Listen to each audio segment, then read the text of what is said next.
Can you believe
Hello! Oh my gosh, got a squirrel on my shoulder. Happy Thursday, guys. Friday Eve. Yes! Thanks, Druid. Man, where'd the week go? It's been a busy week. And you know what? I was sitting here and I was thinking, I haven't done any sewing this week. Like none.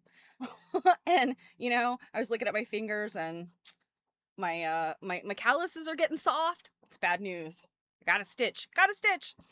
Um, So before I forget, I will not be here on Monday. Um, Everything's okay.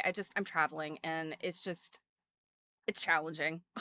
And, I never want to like be here so late or, confuse the time starting. So, I just don't want to take chances that I may not be able to start on time. So, no stream on Monday. I'll be back regular time on Thursday though.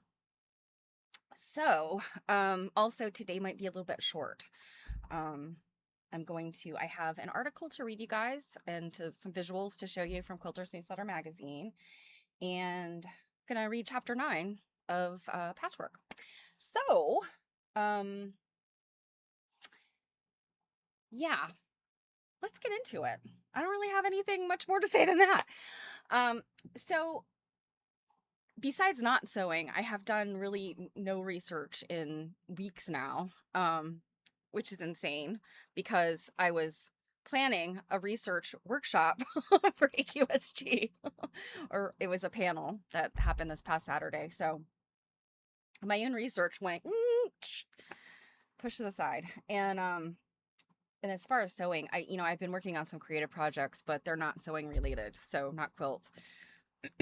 And I was just telling myself, make better use of your time, Stephanie, because you have so many things to get done and you can't let your own quilts, take a nosedive. So I have some stuff out on my cutting table and it's been sitting there taking up room. And I'm like, either, you know, for lack of better phrasing, either poop or get off the pot. I gotta get some work done on these pieces or I gotta sideline them because, in terms of artistry, I tend to work in a way that's like either I, I'm working towards a deadline and I'm picking and chipping away every single day because, I sort of reverse engineer it. If I know that I have like a deadline for um, submission to a show or whatever, I kind of like back it up. And so I am working on something that I'm trying to get done by the end of August, but it's not for a show. So it's kind of,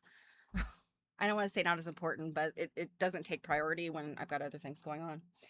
So, but yeah, usually when I'm working on a project, I go like full force. Like I can't stop. I have to work, have to work, have to work. And, because like I start to lose the creative, like momentum. And so some of these pieces I've been working on, I'm like, I like them. I don't love them. They're not at that love them part where I feel that like intense need to keep working and keep working. So anyway, that's what's going on with my work. So anyway, I've been thinking a lot about, like the trajectory of artists. And interestingly enough, I was flipping through some issues of Quilters Newsletter magazine the other day, just looking for something, like one specific thing. And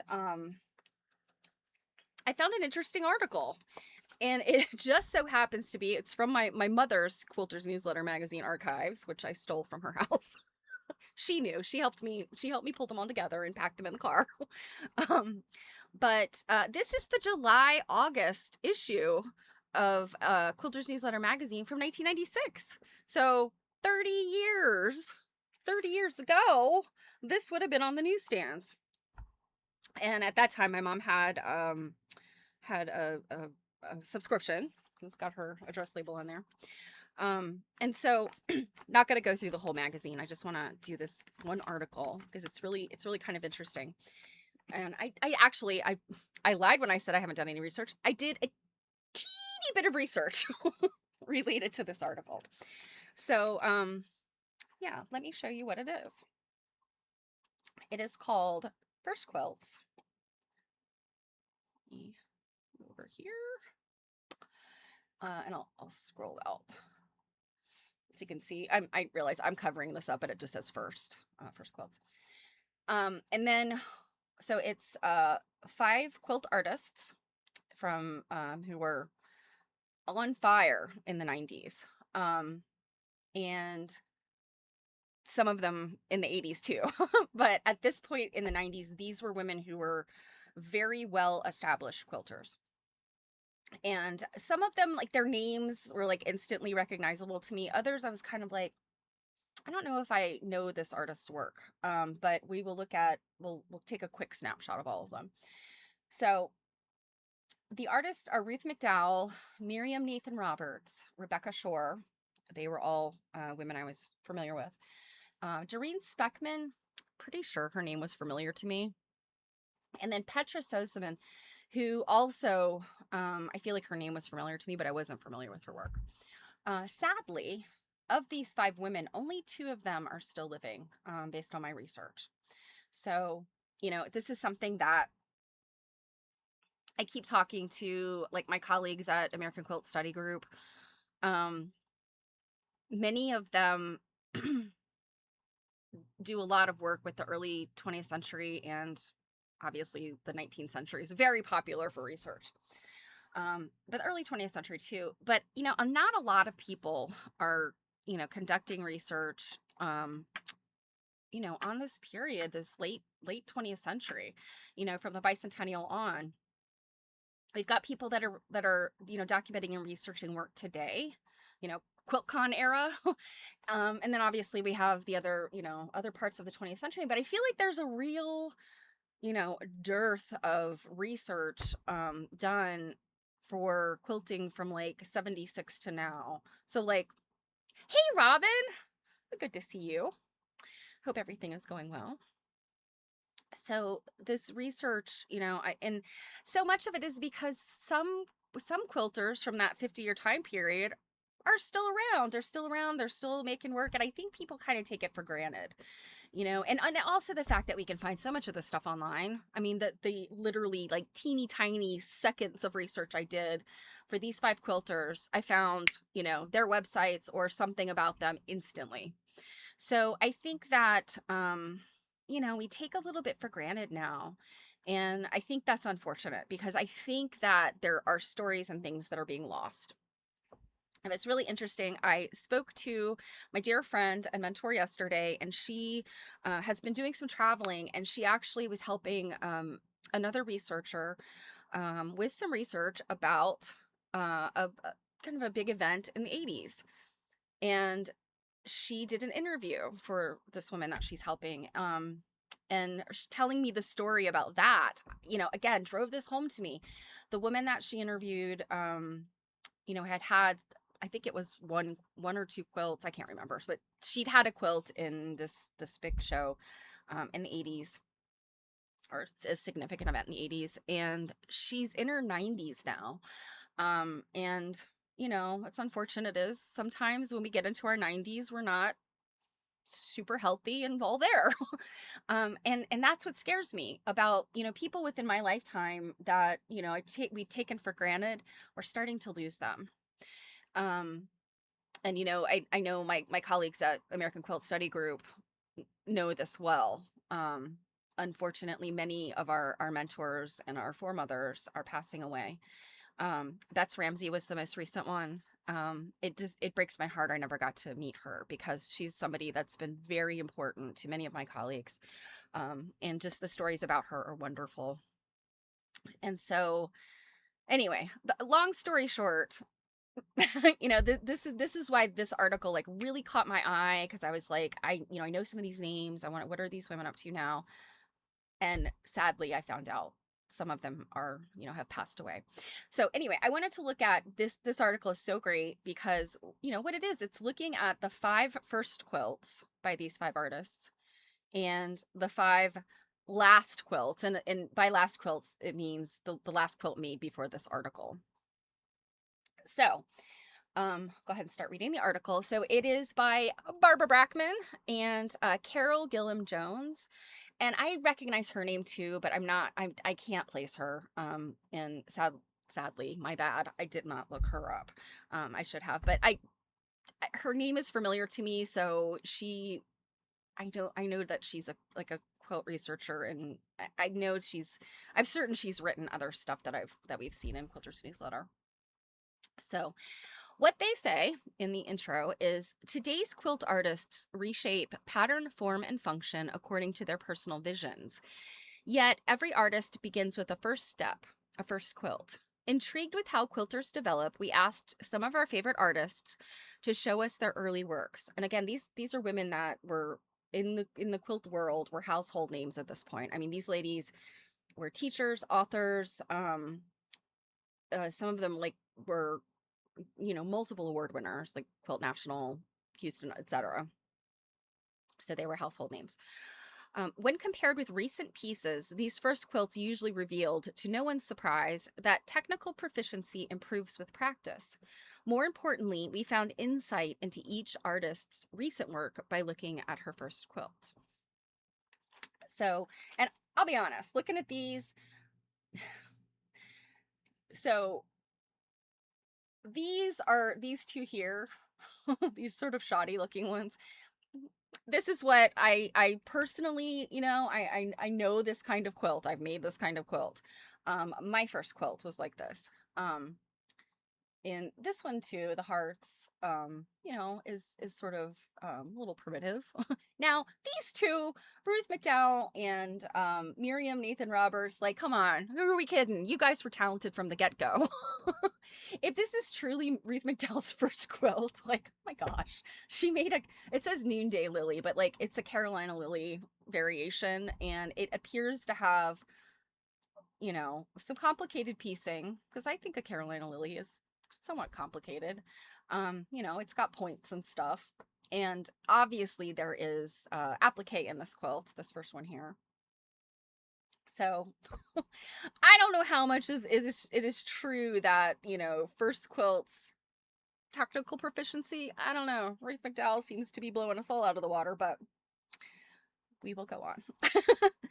So we'll start with Ruth McDowell. Now, unfortunately, we lost Ruth McDowell about 2 years ago.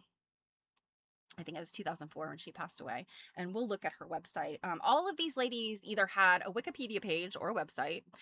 The exception is Petra Sosman, and even without a website, there are a, a bunch of YouTube videos of her speaking, about various things. So, like I said, they're all out there. They're easy to find.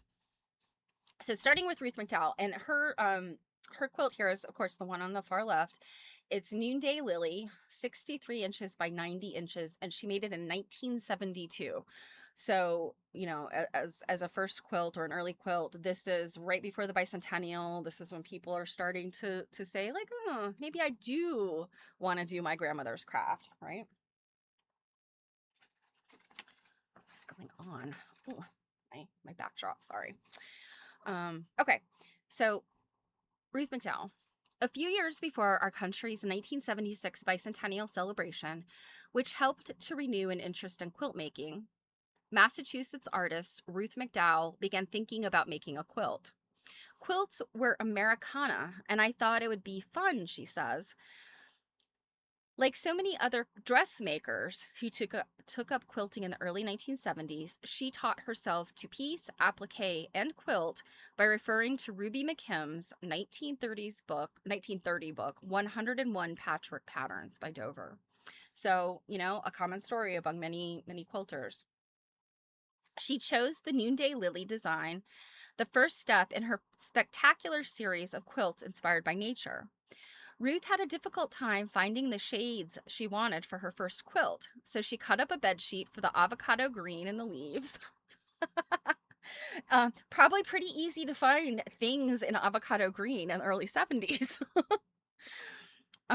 And used poly cotton blends for the rest. My first quilt has a lot in common with the ones I do today, Ruth says. And this, of course, again, 96. I was always interested in nature in quilts. I've always machine pieced, and I have used non-traditional fabrics, although I now can find cotton. Her friends were so impressed with her first pair of quilts that she was encouraged to enter them into a contest at Woodlawn Plantation. And I'm assuming this is Woodlawn Plantation in Virginia, which I am familiar with. I've actually had a piece in a show there. A visit to see her own work on display was eye-opening. I became aware that my technical abilities weren't quite up to snuff. I got better on my next one, she says. So, again, Ruth. I mean, you can see the quilt is not quite square. It's a little wonky. But gosh darn it, for a first quilt, I think it's amazing. Some people just have these technical abilities like in their blood, and they don't necessarily need that 10,000 hours from scratch to expert. Like they maybe they were born with some skills or more likely she developed skills through dressmaking, because that's mentioned. And I think a lot of women coming up through, and I'm trying to, let's see, what is Ruth's birth date? Let's see. So Ruth was born in 1945. So she's a little older than my mom. But I when I think about quilters my mom's age, I think about how they came up, and a lot of people were not sewing in the 50s and the 60s because we had so much, readily available. So off the rack clothing, you could go into any of the department stores and buy bedding, all that kind of stuff. People didn't need to make quilts. Quilting was like a fun hobby, if that. I mean, it's kind of a misrepresentation that nobody quilted in the 50s and 60s. Less people quilted in the 50s and 60s because they didn't have to.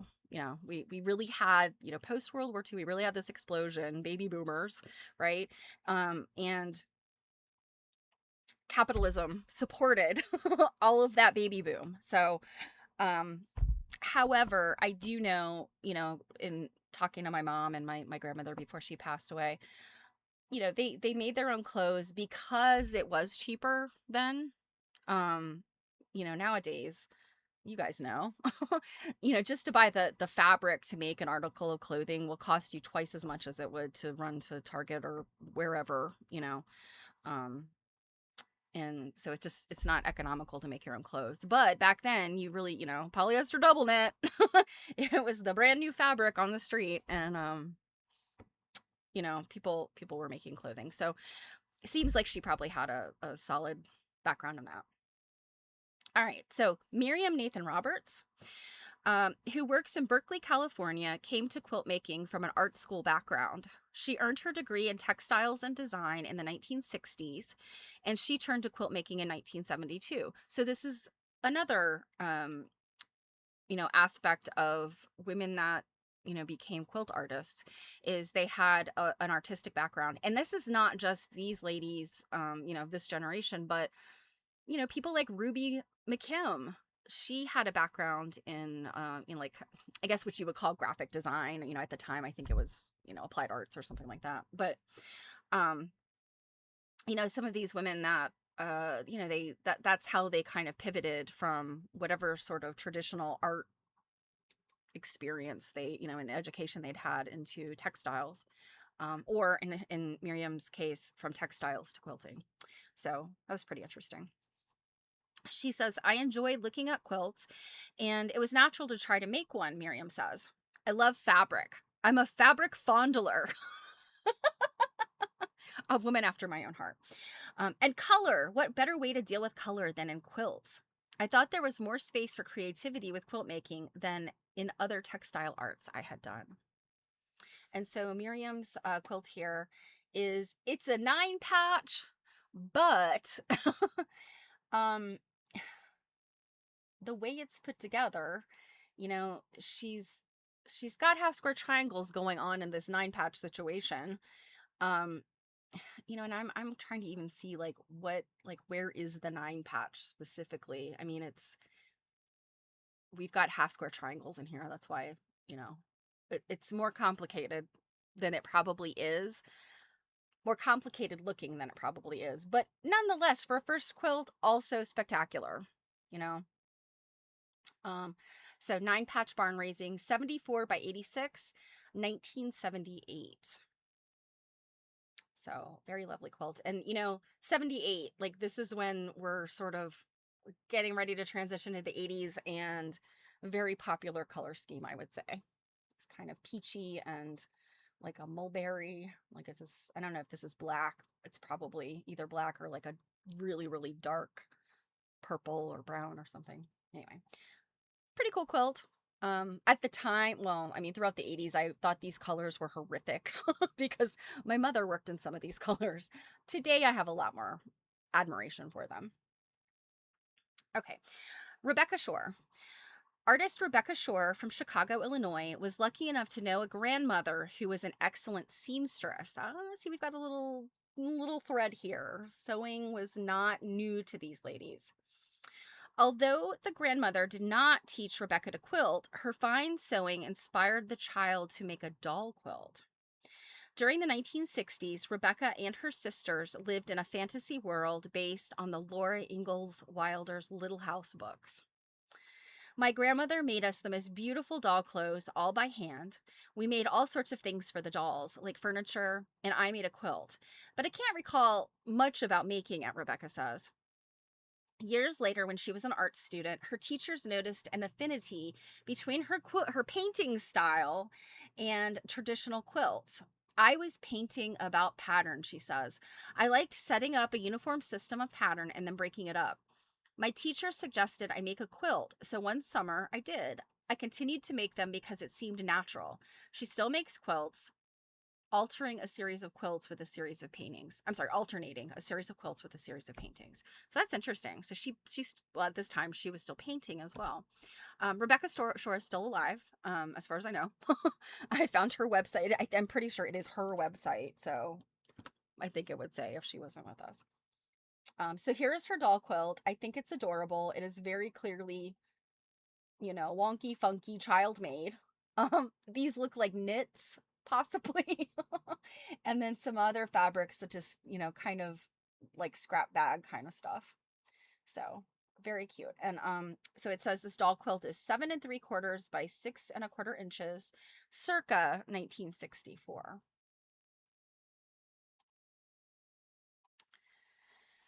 Okay. Doreen Speckman, Madison, Wisconsin artist Doreen Speckman cites a fondness for fabric and the open-endedness of quilt making. I've always been obsessive. Once I made my first quilt, I couldn't stop.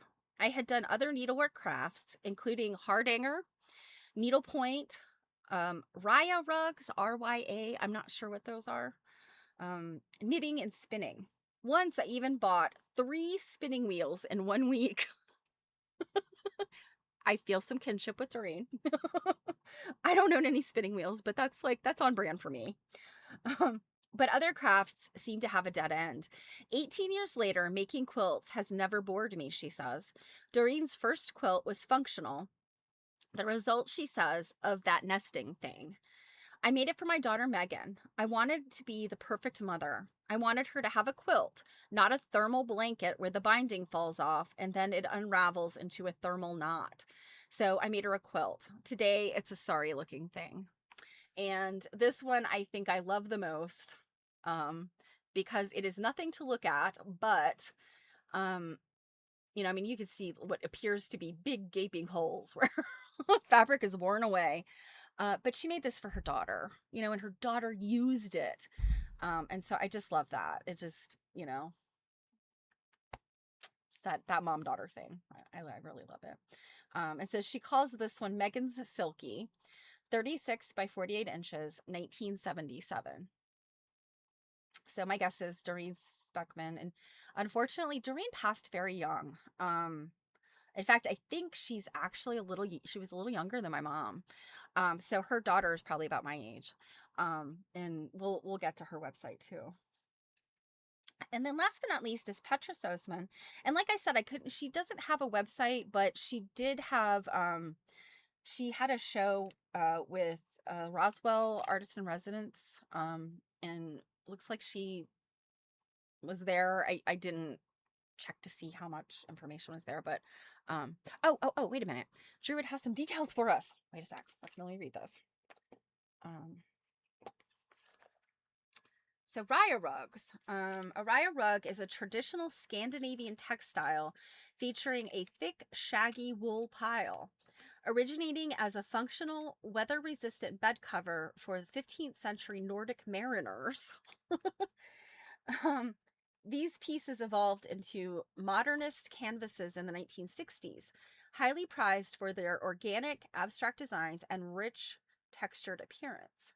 Key characteristics: textured materials, hand knotted with natural high lanolin wool, resulting in a plush, shaggy pile that is typically 1 to 3 inches deep. Antique pieces feature simple geometric patterns, while mid-century modern designs burst with bold, vibrant, and abstract color stories. Both were used as cozy floor coverings for low-traffic areas and as striking wall tapestries. Well, that's interesting. I wonder if I have seen these and just assumed they were tapestries. Because I mean, I can kind of picture shaggy wool things hanging on walls in the 70s. So I'm wondering if that's and I'm wondering if she had any connection to Scandinavian work, because she mentions hardanger as well, which I believe is a Scandinavian type of, I think, but maybe not, because all of these crafts that she named were popular, in the 60s and 70s.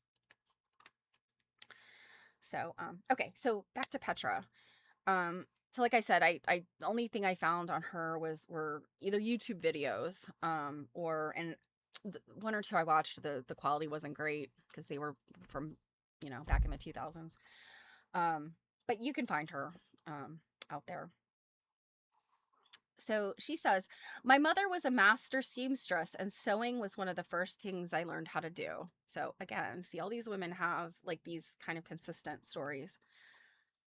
Petra Sosman says she developed her sewing skills throughout her school years, and when she attended the Cleveland Institute of Art, where I think she ended up teaching eventually, she took sculpture as her major and textiles as her minor.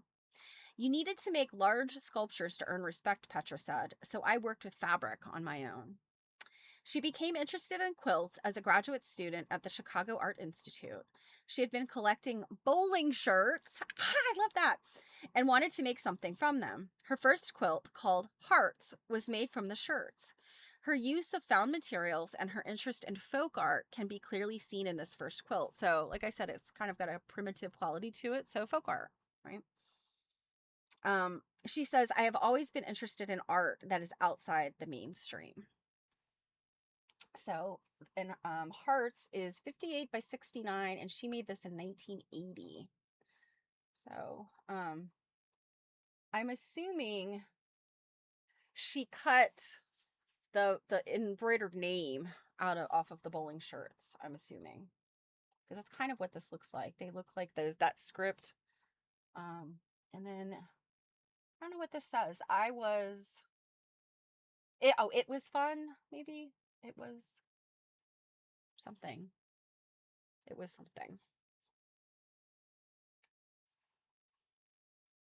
Okay. So, what we have next are their work in 1996. Now, they're not in the same order, and I put an emoji for the details.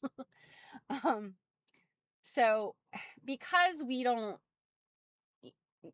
necessarily know the work of these women in such detail, I was kind of struck, like, I wouldn't even know how to assign these, honestly. So I will go ahead and skip here to this last one so we can actually see. But number one is called, oh, actually, let me read this a little bit in the beginning. So, Last Quilt. The artist's path to the present is not always readily apparent. Many began at similar places, but each, blessed with an individual creative vision, has arrived at a different destination. A comparison of first quilts to later quilts gives us a view of an artist's personal trek through color, form, fabric, and pattern. The exercise also gives us a perspective on the way quilts themselves have changed over the years. Each quilter's individual journey is indeed a piece of the whole. So let me do this. I'm going to pull up both of these images so we can kind of compare them.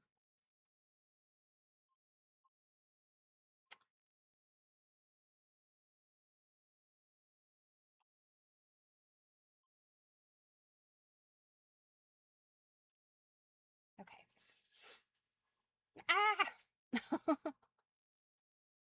Okay. So number one are these stars, and this belongs to Doreen. So, Doreen's quilt was her daughter's quilt. So interesting to see, like, the stars are similar colors here to her first quilt. So I'm wondering if that means anything at all. Does she like, does she particularly like these bright, reds and orangey colors? Maybe.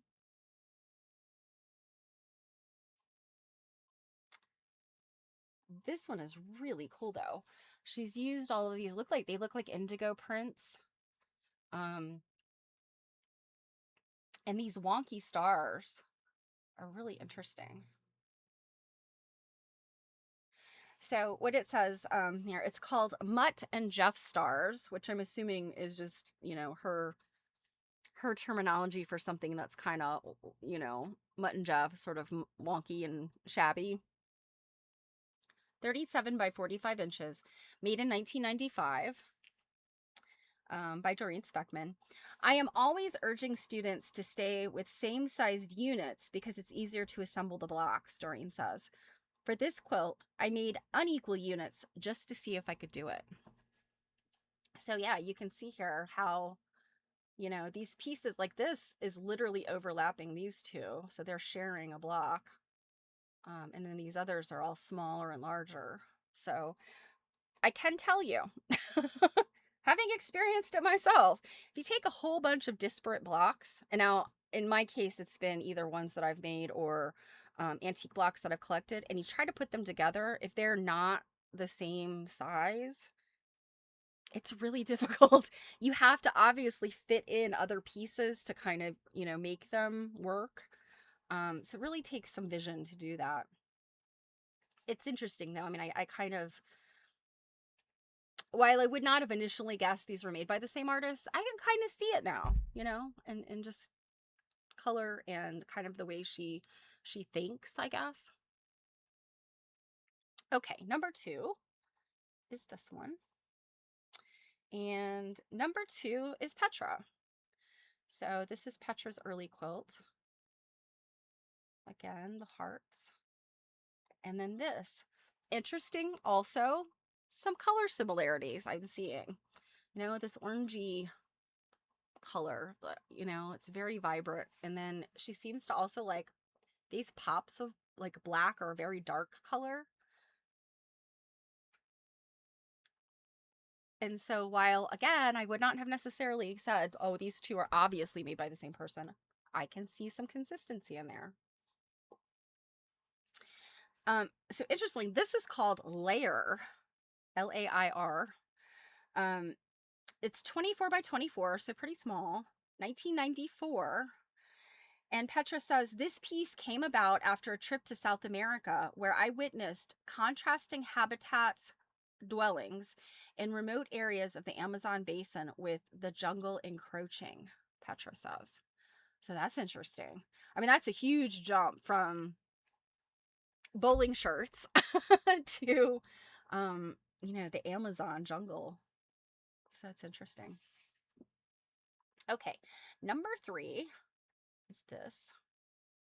And, I would say of all of the quilts, the modern quilts are not at all, don't have any callback to traditional design except for this one.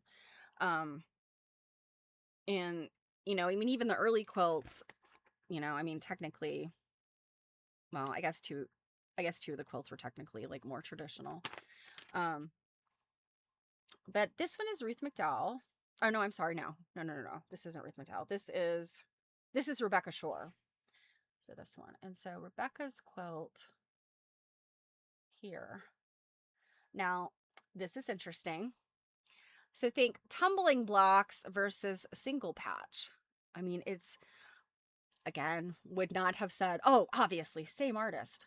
But look at, I mean, again, look at some things. I mean, I think there's some things about artists that, many, many decades can go by and there's still something about their work that is just like, you can kind of pick up a little thread. No pun intended. And Druid says this in the stripe, and I don't know if you mean this particular one or the last one, but yeah, I mean, there are just things that you pick up.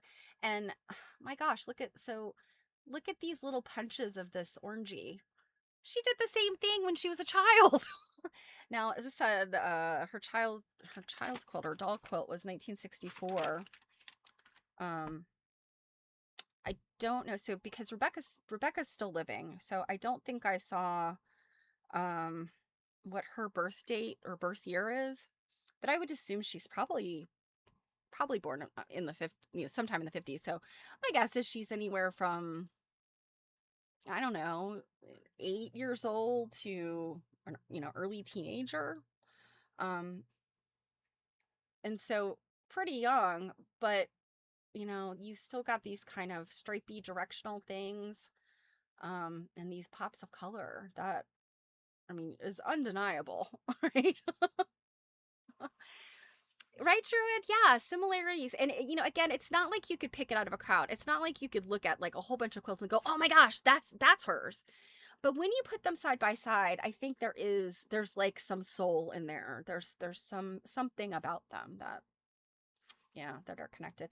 And, I also wonder if they purposefully chose, in terms of last quilts,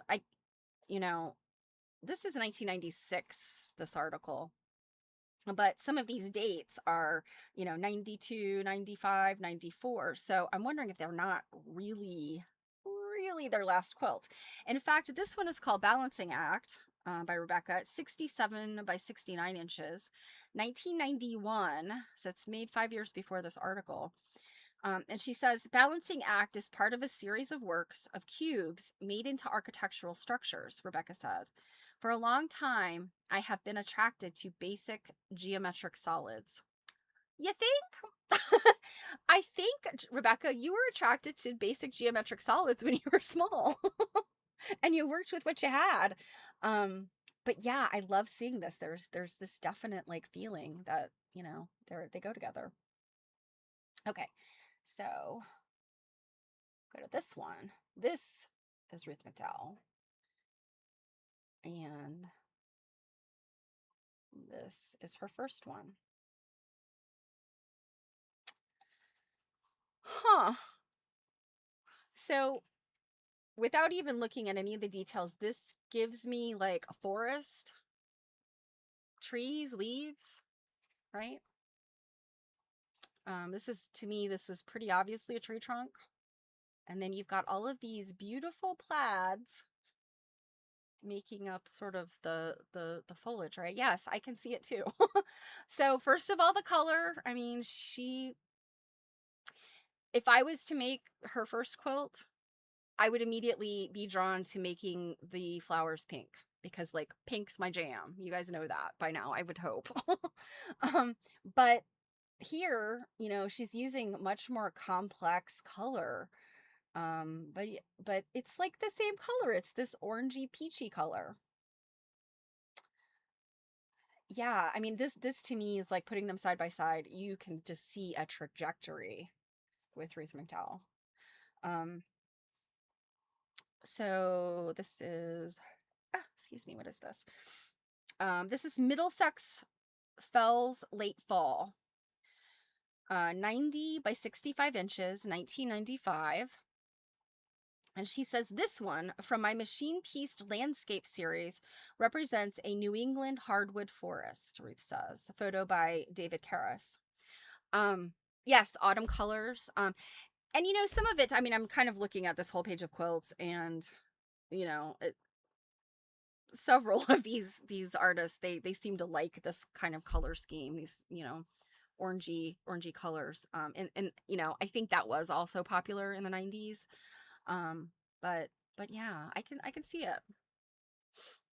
That transition. And I mean, again, flora, woods, flowers, something definitely there. Okay, and then last, we have this one. And this one is Miriam Nathan Roberts, and hers is this. I would say maybe out of all of these, Miriam Nathan Roberts might be the greatest departure from first to last. But I don't know. I mean, she's got this directional thing going in this piece, obviously. There's a lot of these diagonal lines, and then you've got these sort of curved lines coming across. I would say that a barn raising layout is also purposefully directional. In sort of backing up from this, you see the diagonals, and then these purples are, horizontal and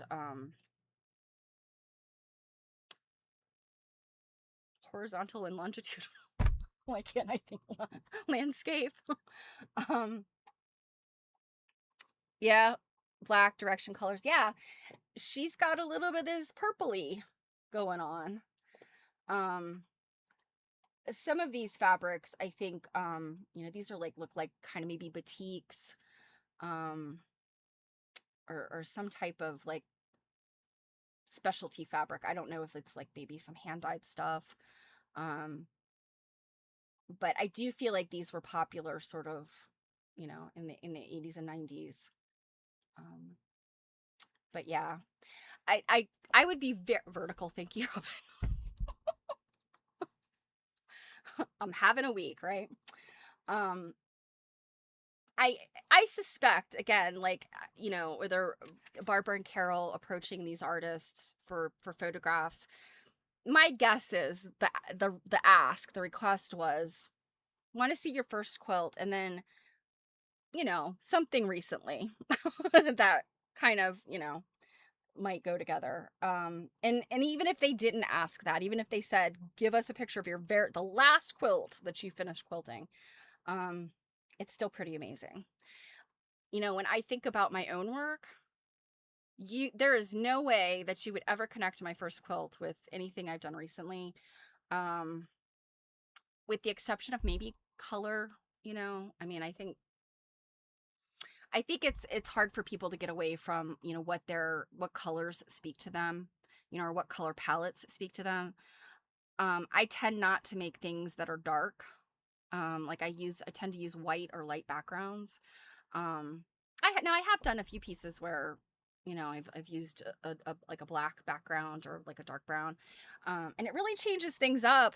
But it's not my first inclination. Um, so yeah, and really my first quilts, I didn't do any applique. They were just plain like one patch piecing.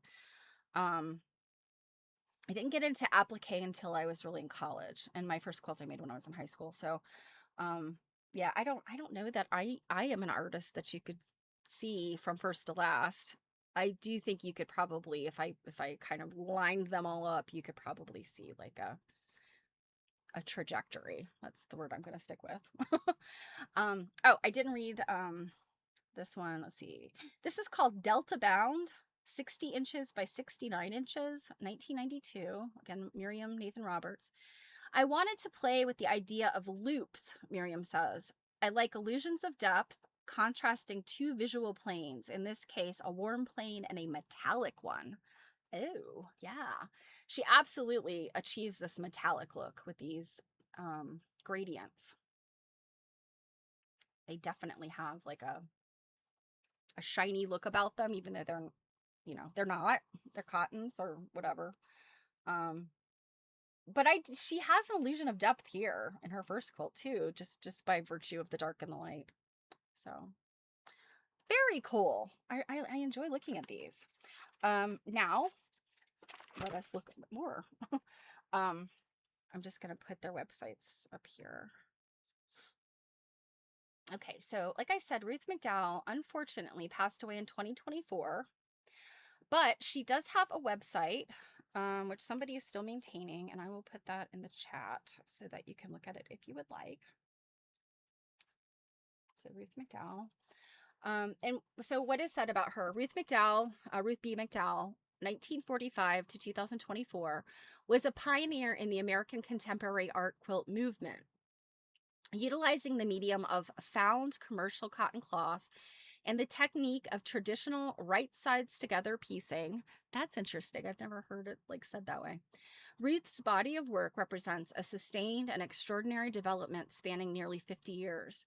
Themes in her art quilts follow several interweaving paths: geometry, botany, the natural world, color and pattern, abstraction, and composition. And I think all of those words work with both her first and this 1996 quilt. And so you can see like really such beautiful things she did. Um, Apparently you can buy art quilts as prints. So somebody in her estate, I guess, is maintaining this site and making her art available still. So the cows. I feel like maybe I've seen this one. The cows. So maybe we'll have to come back eventually, maybe, and look at some of this work in more detail. So this looks like on her site she's got quilts from 87 to 2017. So that are in museums, etc. So look at this. I don't want to go too much further because I will fall down the rabbit hole here, but this is so very cool. This is the inside of a barn. I mean, look at this. That is so amazing. Wow. Okay. So moving on. So Miriam Nathan Roberts, what I found very quickly on her is her Wikipedia page, which, you know, not every artist gets a Wikipedia page. So I say 3 cheers for Miriam. So there's her Wikipedia. So unfortunately, Miriam passed away in 2018. She was born in 1942, passed away in 2018. Um, she has the title of studio art quilter. I would say all of these artists are studio art quilters, but and her Wikipedia page is announcing as such. Um, Apparently, she must have a quilt in the Art Quilts Unfolding book, 50 Years of Innovation by Nancy Bevore. Um, I know Nancy pretty well. She is the former president of um, AQSG, and she is a wonderful friend. So apparently, okay, so Miriam, Nancy interviewed her in this book. So very cool. I know I don't have that book, and it's been on my list. It's one of those things you know, stuff gets up ahead of it in priority. So I have to make sure I get that book because I feel like there's been a number of things I've come across lately where it's like, it's in that book. It's in Nancy's book. I need to get that book. Um, so her work Changing Planes was featured in the 20th century's Best American Quilts. Um, that was a very cool exhibit and catalog. So PBS documentary she was in. Yeah, so let's see really quickly if we can. Ah, look at it. Is it not almost identical to the one we just looked at? It's not the same, is it? That one wasn't called Changing Planes, was it? No. The one we just looked at was called Delta Bound. So do I still have? Here we go. Oh my gosh, look. She definitely developed a very, very clear style. These gradient arcs and stuff. Huh. Very cool. So yeah, Miriam Nathan Roberts. All right, next up, Rebecca Shore. Now, like I said, Rebecca's still living, so I don't have a whole lot. Let's see. We'll look at the about. Um, her CV. Okay, so she was born in 1956. um, and is she the one that has? Let me see. She the one who alternates between painting and. Yes. Okay. So Rebecca alternates between painting and quilting. So, oh wow, these are the paintings. These are cool. That's a quilt. It's got to be a quilt. Maybe not. Okay, so paintings. Oh my goodness. She's got everything on here. Well, we will not have time to look at that. But as far as the textiles go, here's the one I think that's in the magazine, right? It's the same one. Yeah. This is the same one. But look at all of these other quilts that that is cool. Scrap boxes. I love that. That is so neat. Look what she has done here. This is amazing.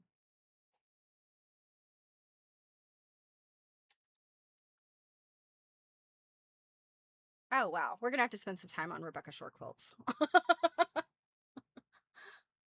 So we'll come back to these ladies. um, oh, yeah. So this is just last year. These paintings are so interesting. She's working with perspective, like very, very simple perspective. Um, and bedrooms. How interesting. Look at this one. It's got that same sort of, bedpost. Well, it's not identical, but similar. Huh. I'm really liking her. I'm digging her stuff. Um, so yeah, she's definitely um from that little doll quilt. So she was about 8 years old then. If she was born in 56, she made that doll quilt in 64. So she would have been 8 years old when she made that doll quilt. Oh, that's so precious. Look at this one. Oh my gosh. Okay, we're gonna fall down a rabbit hole if I look at that. Okay, let's move on, or Rebecca Shore is gonna take up my whole day. Okay. Doreen Speckman. Now Doreen made her quilt for her daughter, and very sadly, Doreen died in 1999, so very young. Um, I don't beyond her website. I don't know what happened. Have to find out more. But it says quilt maker, teacher, author, fabric designer, travel guide, and hilarious woman. Now, for that to be like your epitaph, she must have been an absolute card. She must have been hilarious, wonderful person. Um, she is not the fabric fondler. That was Miriam Nathan Roberts, but I could see her saying something like that too. Um, Apparently she has a shop still, so I guess maybe it's her daughter that's that's keeping this website, or somebody in her family, or her state. Um, but lots of very interesting work here. And look, she's always smiling and laughing in these pictures, so she must have been an absolute card. Like, she sounds wonderful. This looks like a horse skeleton with a quilt over it. What that's about. Um,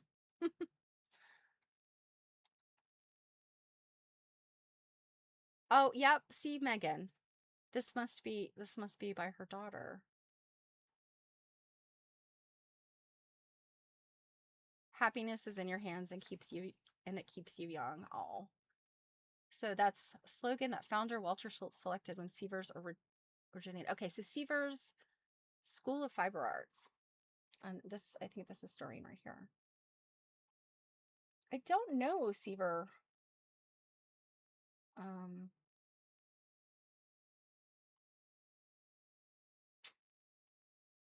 oh, this, so 48 of Doreen Speckman's quilts hung in 2022 at the Great Wisconsin Quilt Show. Ah, look at this. Oh my goodness. So this is posted by Megan in 2022. Her first quilt. First, a little my quilt. 76, I had no intention of becoming my precursor. Okay, so I think this must be, okay, I was 26 at the time. So this is Doreen's writing.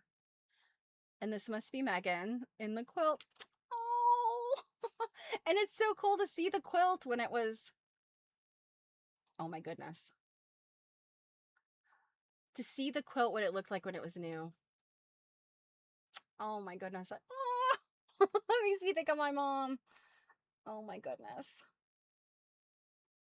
All right, so we're going to have to come back and find more information here.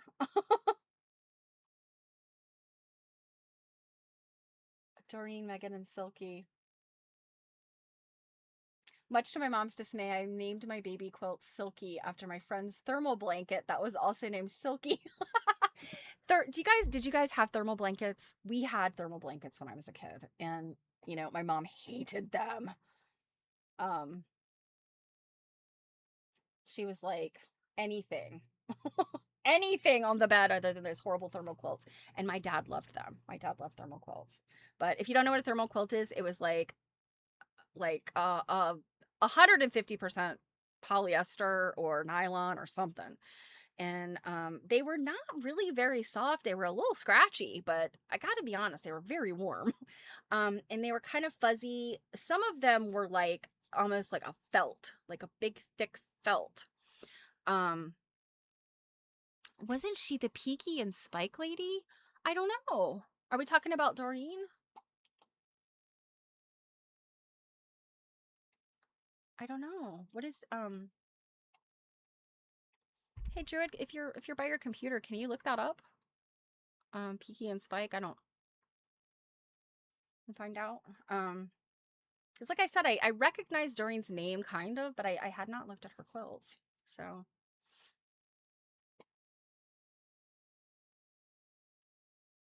okay. So hopefully we'll find out in a minute, Betsy. But so those horrible thermal. Mine on my bed, I had a blue one. Everything else in my room was pink, but I had a blue thermal blanket that went below the quilt. And it has like a soft sort of silky bud polyester blanket binding, kind of wide. My dad, the one he loved, was like woven, but because of the hairy nature of the polyester, like it was supposed to sort of be felty. So okay, so yeah, it sounds like Betsy's thinking of the right person. So Peaky and Spike V block. Let's see.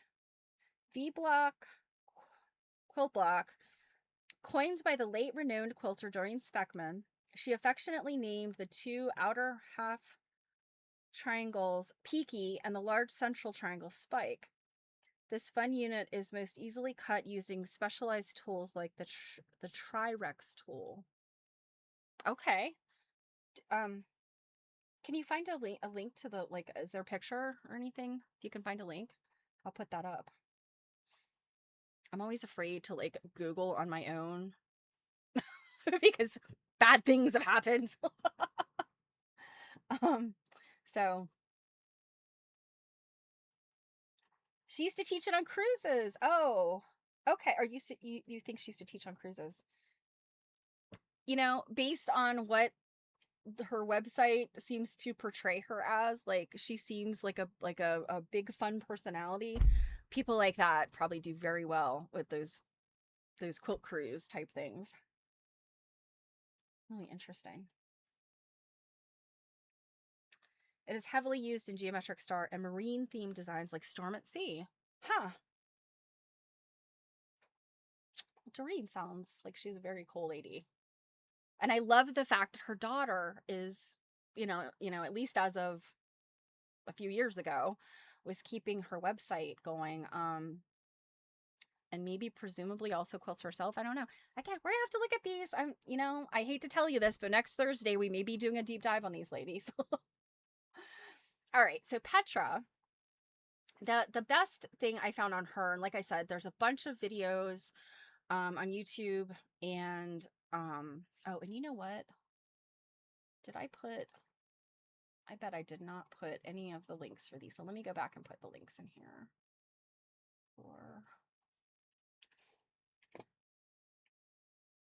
So here's Rebecca. Oh, thank you, Jared. I'll pull that up in a sec. And here is Doreen.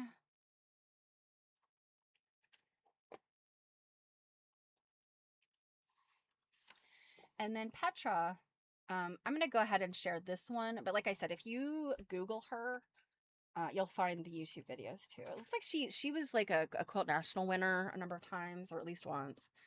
And I think she taught at the Cleveland Institute of Art as well as earning her BFA there. I think I might have read that incorrectly.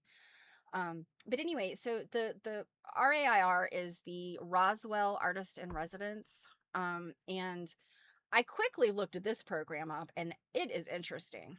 It's this man that started it in the 60s, and his idea was giving artists the gift of time, and he himself was a painter.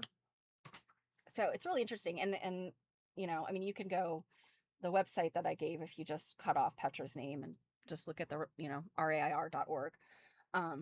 Super interesting. Seems like they might do like a longer term artist in residency. Like it's, not like a couple of weeks or a month like some residencies are. This is a program where you can bring your family. So it's interesting. But she had an exhibition back in 2009, and like this is just such cool work. A lot a lot different even from what is in the magazine, you know. And again, hers was this you know, little small quilt where she had been down in the Amazon. But you can see these other ones, like this eye quilt. Oh my gosh. As soon as I saw that, I was like blown away. There's some aspects to this quilt, the way that she's done the eyes. You know, she's created this, like, you know, look of reflection and the striations of the iris. You know, when you back up from it, it looks like very eye-like. Kind of reminds me of some contemporary artists. And you know, it's you know, I'm not saying that it, the woman I'm thinking of is oh gosh, Gala. I can't think of her last name. She was the woman who you guys probably remember because her quilts are very striking. When I was in when I went to Festival of Quilts in Brighton, England. I'm not Brighton.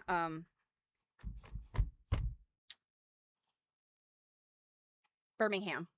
So when I was in Birmingham last year, her name is Gala, and I'm blanking on her last name, but she did those beautiful like portrait quilts of women, but they were like when you moved up close to them, they were all scrappy, but like pulling away, just really amazing. Oh no. Oh no, Druid. She scores low on Rate My Professors. Oh, that's terrible. 0 would take her class again. Well, you know, I feel like one or two people could really ruin your score. So, um, the one video I saw of her speaking, oh, 1.6. Oh dear. She seemed like a very nice person, but maybe she's a really hard teacher. Ooh. Um, in any event, I don't know what to say about that because she is still living as far as I know. um, but like her work is just so interesting. Like I said, this but yeah, that eye quilt, just I love it. And it definitely reminds me of that artist Gala. Mm, bear with me. I'm gonna find that lady. I think she's French. Um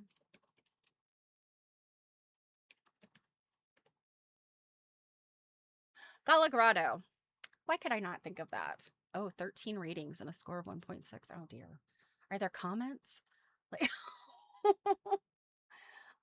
I don't I don't want to trash the poor lady. Um yeah, so Gala Grotto, um let's see. Let me just pull her stuff up to remind you.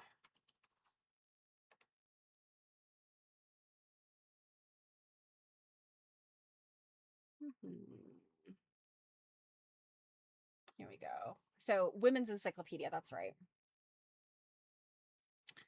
Oh, Festival of Quilts. Okay.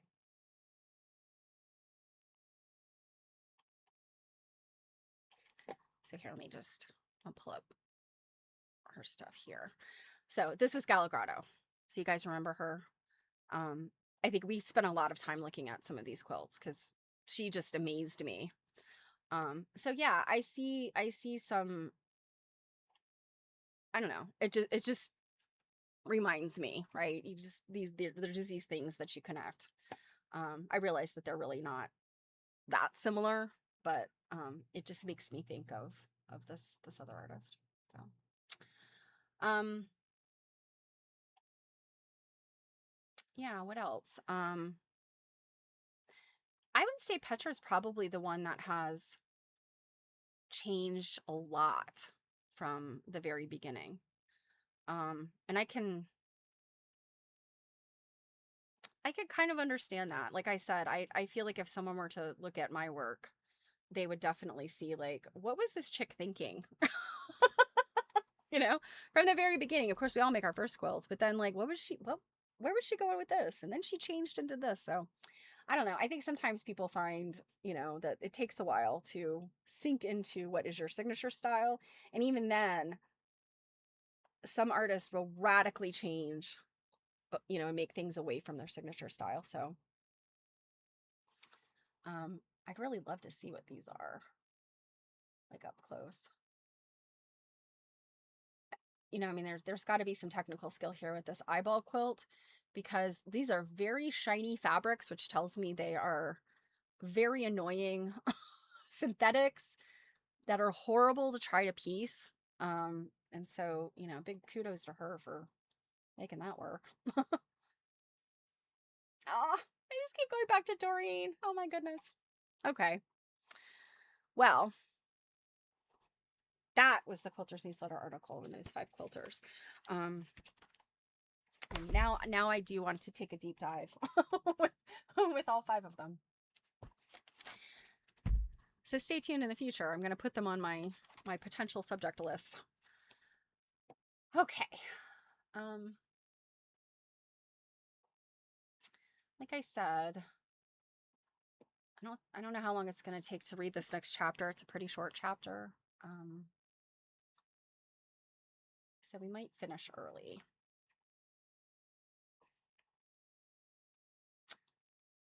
Okay. So I think this is where we left off. So, as a reminder, we have been reading from Patchwork by Avril Colby, published in 1958. And she is British quilter, historian, teacher, author. I don't know if she was a collector.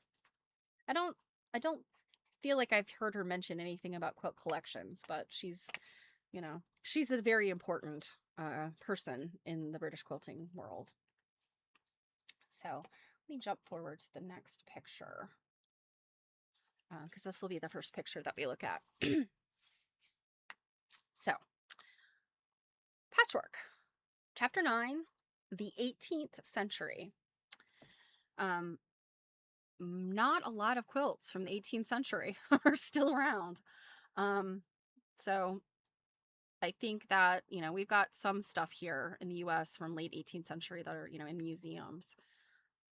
But I feel like the UK, the British Isles, they have stuff, older stuff than we do.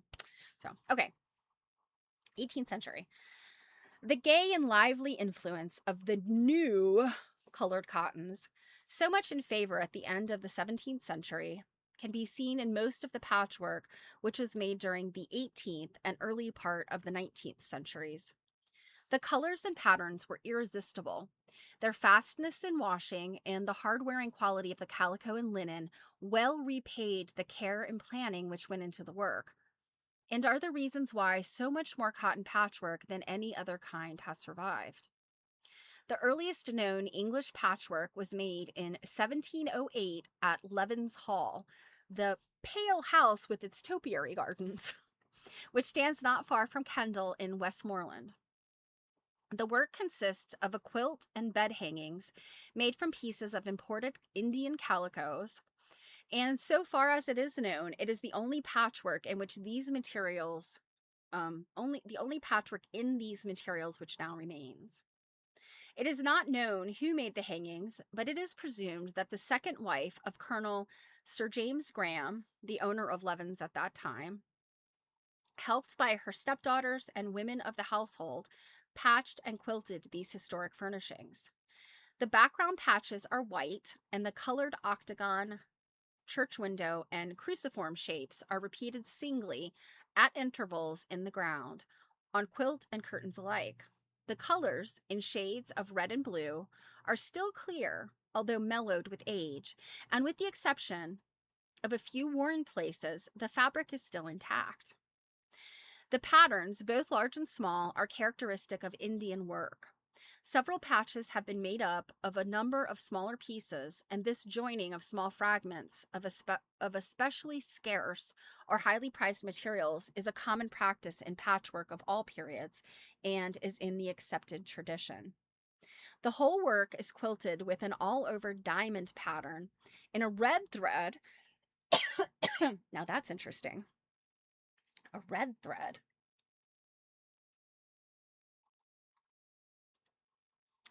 And in this, as well as the patchwork, there is nothing of the rough or elementary economy which might be expected in any kind of work still in its infancy.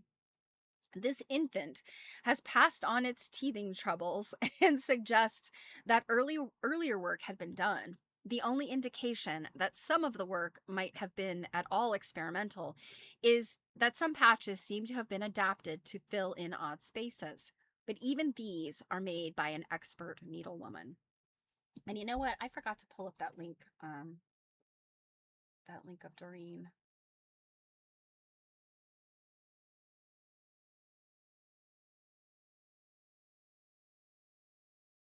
Okay, don't let me forget before we're done. I've got it open on my other. Okay, I've got it open on my other screen, so we'll look at it before we're done here. Okay, and so what we're seeing here is, let's see, this is part of a silk hanging made from votive fragments during the 6th to 9th centuries. Yowza. I mean, there's obviously like block print here. Definitely got block print. I'm assuming these sort of whitish areas are where the fabric is gone, maybe. And then this, I love this. This is so interesting. So this is a detail of a quilt at Levens Hall containing imported Indian painted calicos in shades of red and blue. It looks like it is in, and I think this is what she's been talking about. Looks like it's in spectacular condition, you know. And look how these cross shapes, and then there's something very modern about this, even though it's made in, I mean, I'm assuming that this is the one she's talking about, 1708. That's crazy.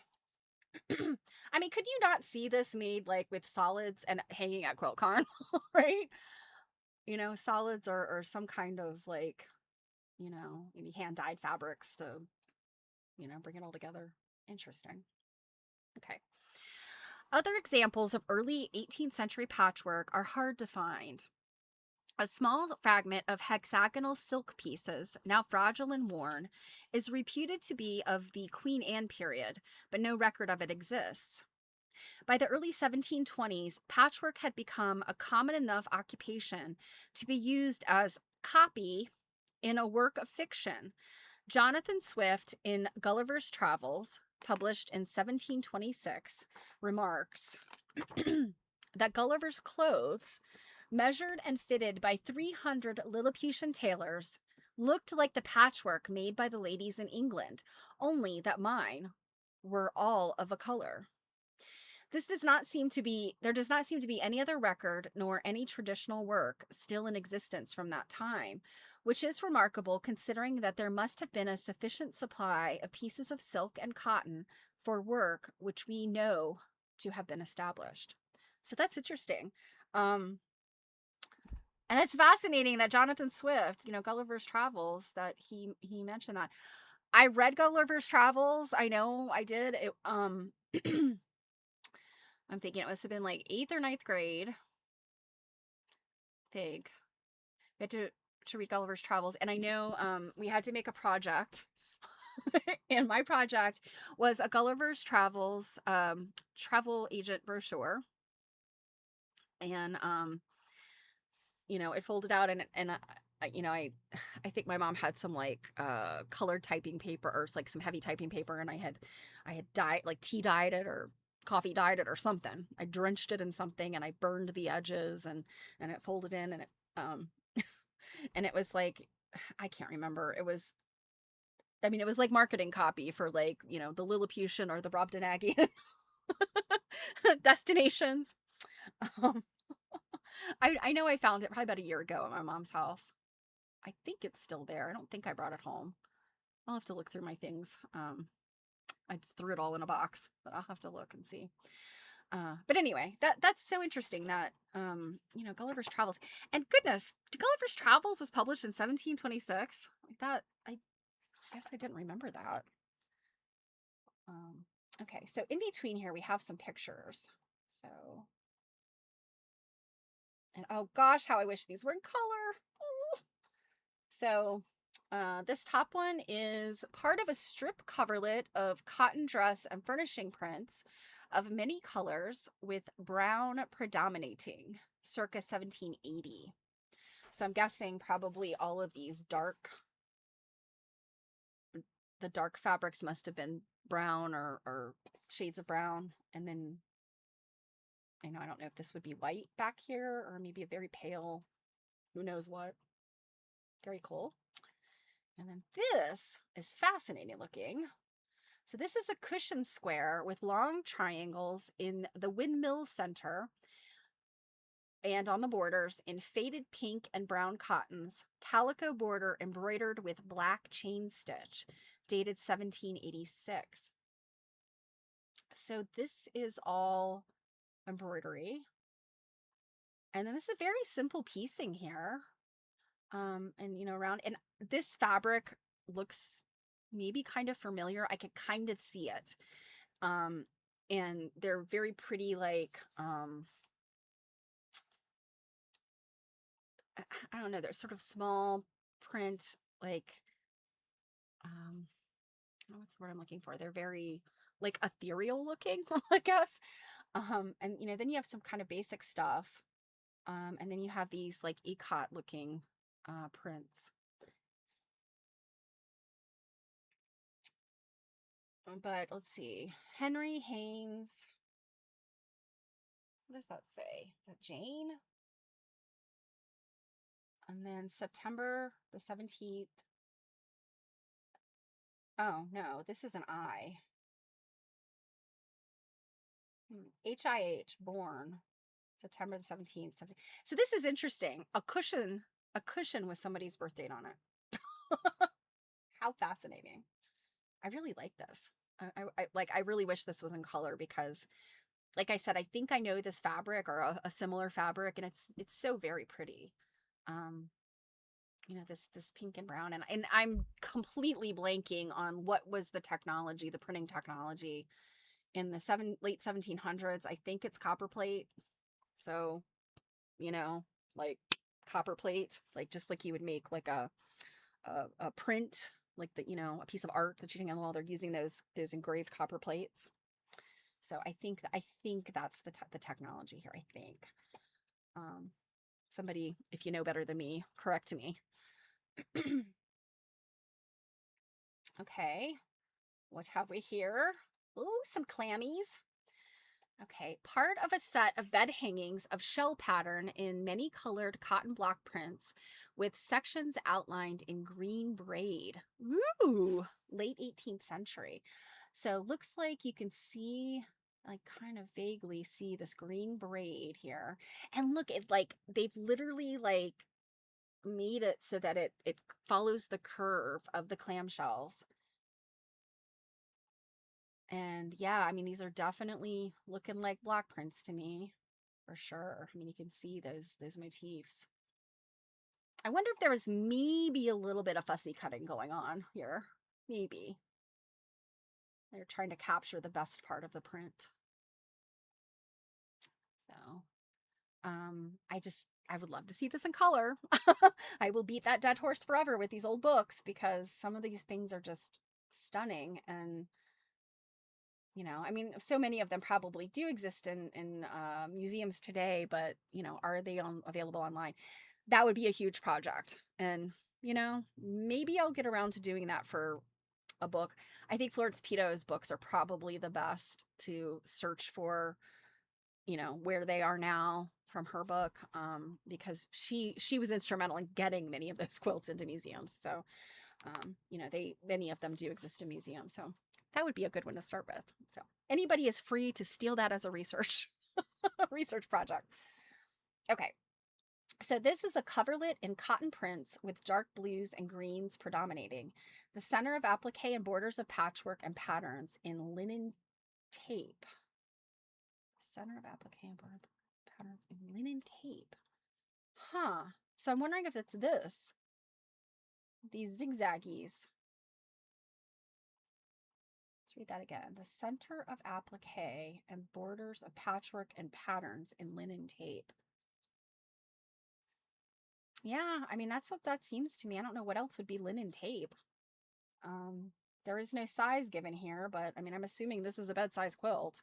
They didn't make many wall hangings in 1795, I can tell you that. Um,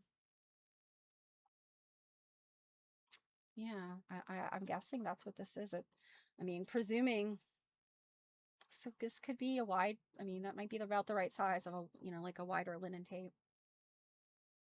Now, very interesting, because that I would love to see how is that stitched on. I mean, is it just laid on top and they had to have cut it because, I don't know if you've ever um done any type of sort of outlining with like a trim. Anything that's like a ribbon or a straight, a straight piece, and you try to curve it, um unless, it's a gentle curve. If you try to do like a right angle, or in this case, yeah, these are right angles ish. um it doesn't, you get like it buckles, it curves. It's not nice and flat unless you cut it and then butt those edges together. Then you would have like a strong corner. So I'm wondering if that's what they did, like cut these individual pieces. And again, presuming that's what we're looking at. If only it was a color we could see. um I wonder where this is today. I would love to be able to say like, oh, they're all at the V&A. They're not, though. This stuff is scattered all over England, I'm sure, in all these little, little museums and historical places. And they're probably all part of the National Trust, but, there's no centralized website to my knowledge. So, oh my goodness, look at this thing. So, this is a cotton coverlet in a great variety of geometric and applique patterns, including a sundial in the center and two hemispheres and maps of England and Scotland in the corners. What? Okay, so here's the sundial. Oh my goodness, and the numbers and everything are in there. Wow, 1797. And then up here, are these the maps? I'm trying to tell. I don't know. Detailed. Let's see, two hemispheres. Okay. Oh, I see. Okay, so these are like the hemispheres maybe of the globe, perhaps. And then these down here are the maps. Yeah, that looks about right. It's hard to see them in any kind of detail, but I think that's what we're looking at. And my gosh, look at all of the other work in this. No size, but I presume these are all smaller blocks, like maybe 5 or 6 inch blocks. They could be smaller. These are definitely smaller. These are probably like 3 inch blocks. But look at all of this interesting work in here. Oh my goodness. Is that a bird or birds? I can't tell. But there's definitely a pair of scissors. Look at that, you guys. It's a pair of scissors up there. And this looks like maybe it's a C. So I'm wondering if that's MCB. I wonder if that's the maker or who the quilt was made for. Oh, and look at this. So you've got the scissors up here. We've got a heart and a sewing clamp. That is 100% what that is. So, sewing clamp it's got the thumb screw on the bottom. You clamp it to a table, and then it has like either a pin cushion or, some type of thing on the top that you could either pin your work to pull it taut, or, just use it as a pin cushion. I'm wondering if these are perhaps some type of needlework tools too. I don't know. This looks like it could be something. I'm not sure. Wow, that is a gorgeous quilt. I would like to know where that is today. Sure. Okay. We will leave this one up. I'll zoom in so you can look at it in its splendor. Okay, so there is good reason to believe that woolen stuffs were used for simple patchwork in Scotland at the time of the Jacobite rising in 1745. So you should know lots about the Jacobite uprising. if you watch Outlander, because I think the first season of Outlander takes place in like 1740s, I think. Um, I think the Jacobite, like the was it the Battle of Culloden, um, was like, I think around that time period, yeah. So so this woolen stuffs are used in patchwork around the time of the Jacobite uprising, but it does not seem to have been popular work. At least very little of it is known there nowadays. No trace of any cloth patchwork can be found which was made in England then, although it may have been made by the poorer people and has now perished. And I think that's probably a very good assumption. A quilt of ivory silk with a green and ivory windmill patchwork border was discovered by Mrs. Hake during her research into the quilting tradition of the southwestern counties in 1934. The quilt was very worn and fragile, and attempts to rediscover it have not been successful, but it was reliably dated as 1750. Loose covers of chintz were a fashionable protection for the valuable embroidered velvet or damask upholstered chair seats of the 18th century, and from about 1750 mention is made of them in patchwork and applied work also. Mrs. Delaney described in her letters a set that she made of linen in a most brilliant dark blue, bordered with a pattern of oak leaves cut out in white linen. She also made a coverlet to match. Other loose covers were made in patchwork, and one of the earliest is illustrated on the kind of chair for which it was probably made during the second half of the century. And we looked at that chair cover the other day. The cover is now one of a pair. The cover is one of a pair, possibly there was once a set, in rosette pattern. And remember it was like the hexagons, the rosette pattern, and then around the edge it had those triangles. They were like kind of dogtooth pattern. So made in rosette pattern, and the materials show a variety of early woodblock prints, most of them dress linens and calicos, with background patches of white twill and piqué. The colors of the typical small patterns are indigo, madder brown, and black, and lighter shades of rose, blue, and neutral colors. What are neutral colors? I'm assuming tan, probably tan and brown.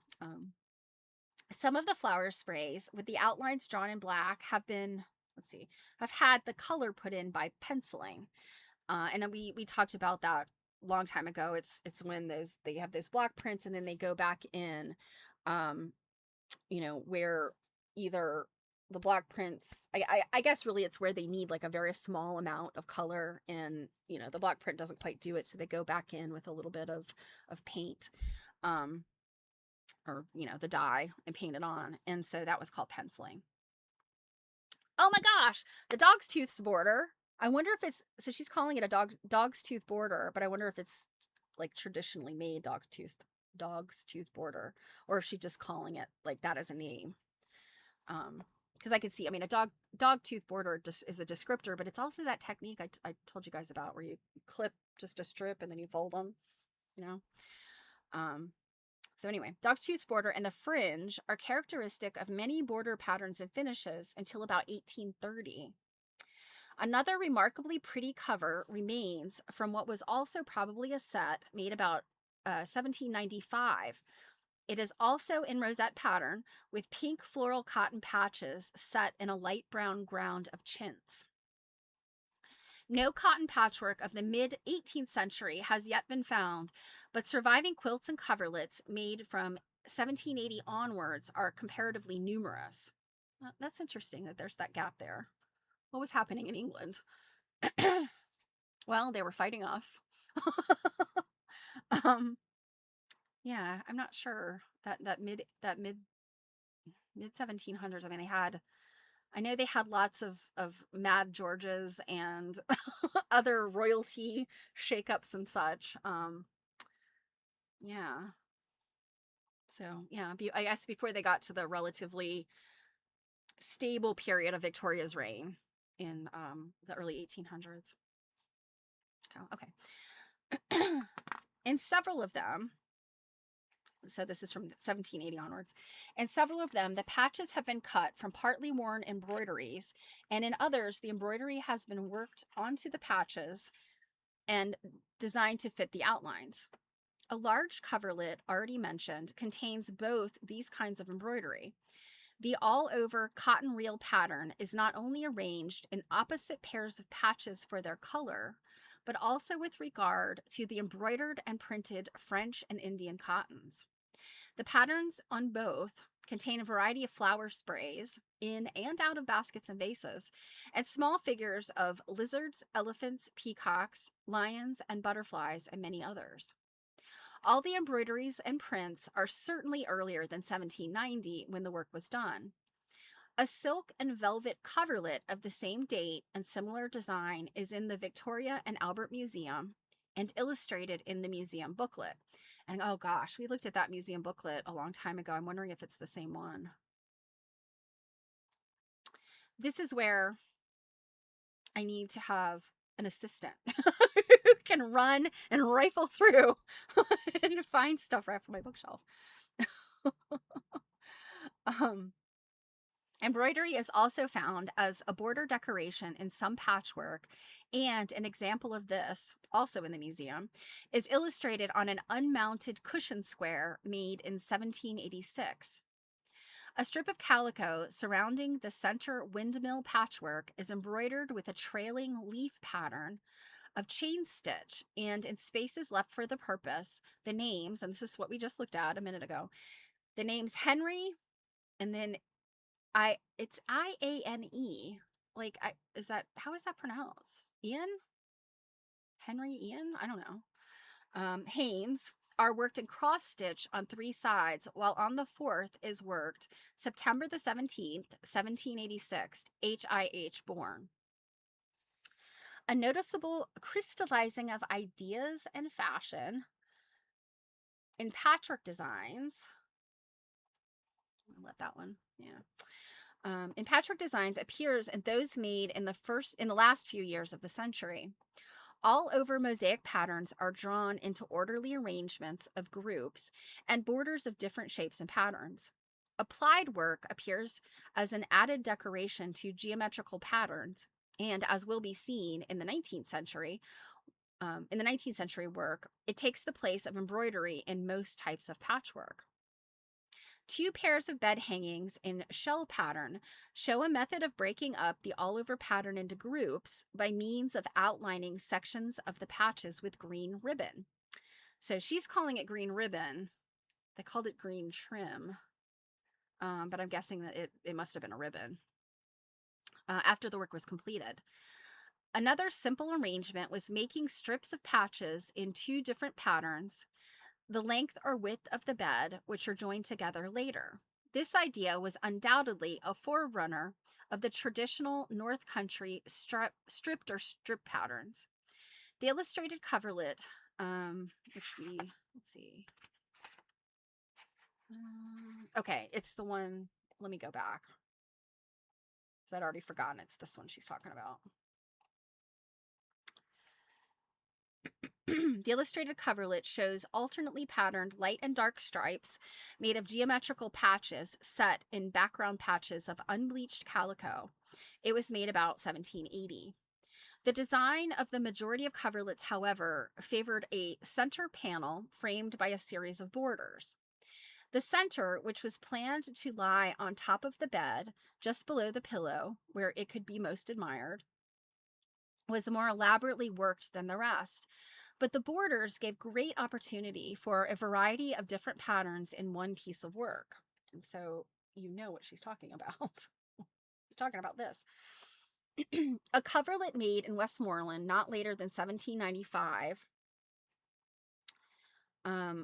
shows a well-arranged pattern in a richly colored collection of prints. The center shows patchwork. Oh, she's actually talking about this one right now. She's talking about this. The center shows patchwork with an applique floral pattern on borders of calico. The flowers are tied with striped ribbon. These succeeding borders or frames of mosaic patterns double rosette, zigzag, in 3 rows of chained square.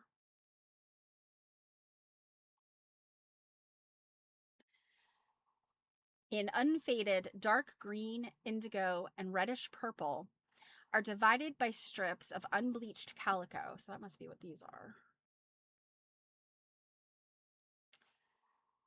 The use of linen tape for the zigzag pattern, so I was right, it's that zigzaggy pattern, and the exact fitting of the pattern at the corners shows unusually good planning. So they really would have had to put some math in there, maybe. Or maybe they just cut those small pieces. If they cut them in small pieces, it's different than if it was a continuous, I guess.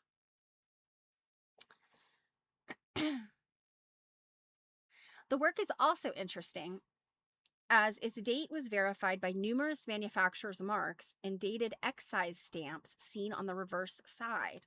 Several marked 1790 and 1792, and a calico strip has a name and date, Martha Jackson, 1790, clearly written, and the coverlet is unlined. So the back of this is completely raw edges, so she could see all of this information. Very cool. Wish we could get that all the time, right? The fashion for having a padded daytime or top cover on the bed went out about this time, and with a few exceptions, stayed out for 30 or 40 years. Among these unpadded coverlets, a marriage coverlet of outstanding design and workmanship was made about 1790. It is illustrated and described in some detail in chapter 7. So I guess we had already read about it. And I'm assuming that she's talking about this. No, she's not. No, she's not. She's talking about another one. Okay, well, we'll move on to this one because I think she's going to finally talk about it. Except for the applique patterns, there is not much variety in the shapes which were used in most of the surviving quilts of the 18th century, and it might be supposed from them that square, triangular, hexagonal, and octagonal patches were all the shapes that had been evolved. That this is not so is proved beyond question by a coverlet in the Victoria and Albert Museum dated 1797. So this one is in the V&A. So maybe we could find this one. It is dated 1797. It is as good as a pattern index or working sampler in the number of mosaic and applique designs it contains. So let's skip this. Although, does that appear? I don't think that flower appears in here. I think that flower is from something else. She just says patchwork and applied flowers with striped ribbon. So, yeah, this may not be relevant, but these are. Definitely saw these, and I think this is the bird that I mentioned. So let's go back here. So yeah, there's the duck. And then these are those baby rattles. So this is the one that's illustrated. The work is built up of over 200 squares, and each of which is a pattern. There are between 60 and 70 different patterns. The applied patterns include flowers, birds, butterflies, and a baby's rattle. And a group of ducks have been so ingeniously pieced together from various colored prints that a drawing is shown of the way in which one was made. Hemispheres in brown and white cotton, embroidered in yellow chain stitch, occupy 2 of the outer corners, and opposite them, maps of England and Scotland with the counties marked by different colored cottons fill the other 2 corners. An octagonal shape represents a sundial with 2 hands indicating the figures 4 and 12. Below this is the date 1797. And at a guess, it is possible that the numbers on the dial refer to a date also and may mean the 4th of December, 1797. Many of the patterns in this coverlet do not appear in any other existing work of the century, and some of them do not appear again for another 50 years or more, as far as can be told by patterns which have survived. Fascinating. Okay, I'll make a note to see if I can find this at the V&A.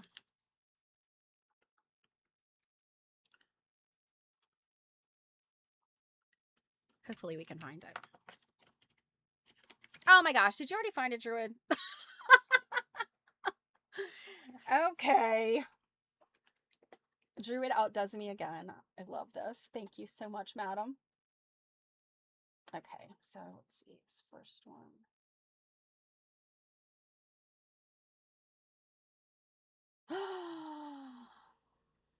Oh my gosh. Look at this.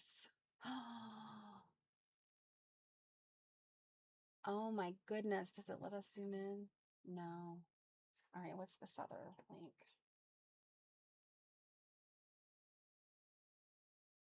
Okay, so this is just the search panel for the images. Okay. Oh my goodness. Okay, so go to that first link that Druid put in here. Because that's the actual link. The other one is just to their V&A, the V&A image search. But check out the V&A image search. Definitely some cool stuff on there, I'm sure. I mean, they have so much stuff at the V&A. Like I mean, I think they put the Smithsonian to shame. Well, I'm bummed I can't zoom in, but my goodness, look at the color. Oh my goodness, it's so pretty. And I think you can make out some of these designs better. The baby rattles. Oh my goodness. Wow. Okay, now you can definitely see that these are the hemispheres of the Earth. And I think you could see this a little better. That this is England and Scotland. Amazing. Okay. Really quickly, let's look at Pesky and Spike.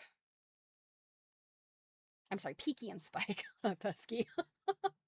So Peaky and Spike. Ah, okay. So the Peaky and Spike block unit. So this is where it comes from. So this lady, Kate Cullerin, two different triangles in the block were coined by the late Doreen Speckman, a quilt teacher designed with a fun sense of humor. Aw. Lucky enough to take a class with Doreen at the Vermont Quilt Festival in 1994 and have her signed book. So this is Pattern Play, Creating Your Own Quilts. So this is Peaky. And this is Spike. Okay, so Peaky are the isosceles, and Spike is the equilateral, I guess. Well, I don't know that this is actually equilateral. Looks like maybe it's a little taller than it is wide, but I love it.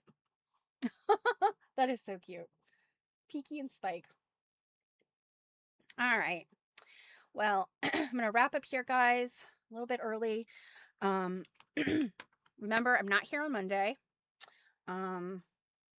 Traveling, probably won't have any fun pictures or anything to share. But I'll be on, Jill and I will do a quilt nerding on Tuesday night, even though I'm still out of town. So you'll be able to see us there. We, second part of Block Island, we're looking at the quilts. So, if you can, come visit, come drop by. Otherwise, I will be back next Thursday, and who knows? We might be doing a deep dive on some of these artists, or I might be inspired by something else. So we'll see. So have a wonderful week and weekend and then week. And I will catch up with you guys next week. So much love. Bye.